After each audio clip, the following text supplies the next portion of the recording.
ஆண்டவராகிய இயேசு கிறிஸ்துவினை நாம் மையப்படுவதாக இந்த காலைவெளியிலே உங்கள் யாவரையும் பார்ப்பதில் மிகுந்த சந்தோஷம். அப்போஸ்தலனாகிய பவுல் ரொம்ப அழகாக ஒரு வார்த்தைங்க சொல்கிறார். 1 தெசலோனிக்கர் 1:6 நீங்கள் மிகுந்த உபத்திரவத்தில் பரிசுத்த ஆவியின் சந்தோஷத்தோட திருவசனத்தை ஏற்றுக்கொண்டீர்கள் அப்படின்னு சொல்கிறார். இப்போது உபத்திரவம் வருகிறது, இட்ஸ் எ டிஃபால்ட் திங். நம்ம வாழ்க்கையில் உபத்திரம் வரும், பிரச்சனை இருக்கும், போராட்டம் இருக்கும்.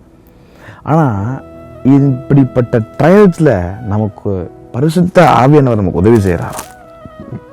நீங்கள் மிகுந்த உபத்திரவத்தில் பரிசுத்த ஆவியின் சந்தோஷத்தோட அப்படின்னு எழுதுறாரு.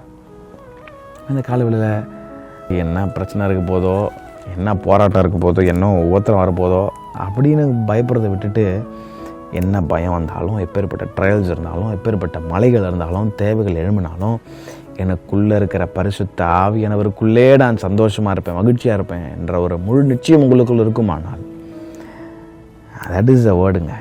உங்கள் அழகாக அந்த மாதம் முழுவதும் அவர் நடத்த போதுமானவராக இருக்கிறார். ஐயோ எனக்கு உபத்திரம் வந்து, எனக்கு பிரச்சனை வருது, உதவி செய்ய யாரும் இல்லையா? இல்லை, ஆல்ரெடி உங்களுக்குள்ள முத்திரையான பரிசுத்த ஆவியானவர் இருக்கிறார். He is there with you, He is living inside you. அவருக்குள்ளே தான் மகிழ்ச்சி, அவருக்குள்ளே சந்தோஷம். நீங்கள் மிகுந்த உபத்திரவத்தில் பரிசுத்த ஆவியின் சந்தோஷத்தோடு சோதிக்கப்படுகிற யாவருக்கும் உதவி செய்ய வல்லவராக இருக்கிறார். அப்போ அவர் உள்ளே இருந்து மகிழ்ச்சி பரிசுத்த ஆவியானவருக்குள்ளே தான் சந்தோஷம். ஸோ இப்போ பிரச்சனை வருது, போராட்டம் வருது, பயப்படாதீங்க, உங்களுக்குள்ளே ஒருவர் இருக்கிறார். அப்போ உங்களுக்குள்ளே வார்த்தை எப்போ ஒரு செயல்படுவார்னா உங்களுக்குள்ளே வார்த்தை இருக்கணும். அதனால தான் வார்த்தை ஆவலா வாசிங்கன்றது.